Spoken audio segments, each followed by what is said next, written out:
ছোট থেকে বড় প্রায় সবারই নুডলস খেতে ভালো লাগে, তবে বিকালের নাস্তায় যদি নুডলসটা বানিয়ে খাওয়া যায় তাহলে কিন্তু খারাপ হয় না। তবে এখানে যারা শর্টকাটে নুডলস বানাতে চায় তাহলে এভাবে বানালে কিন্তু হয়ে যায়। আর এই তো আমি খুব অল্প সময়ের মধ্যে নুডলসটা এভাবেই বানিয়ে ফেলি। প্রথমে পানি হালকা গরম করে নেওয়ার পর নুডলসটা ওই পাত্রে দিয়ে দিতে হবে। তারপরে 1 চিমটি লবণ দিয়ে কিছুক্ষণ সিদ্ধ করার পর নামিয়ে নিতে হবে।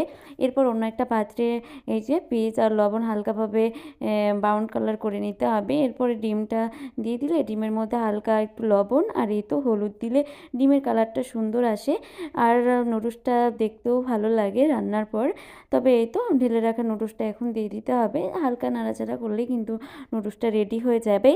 আর যদি কেউ মনে করে যে নুডলসের লবণটা দিয়ে খেতে ভালো লাগে না, তবে এভাবে রেখে দিলে কিন্তু হয়ে যাবে। আর যদি কেউ মনে করে লবণটা দিয়ে খেতে ভালো লাগে তাহলে এই যে লবণটা দিয়ে হালকা নাড়াচাড়া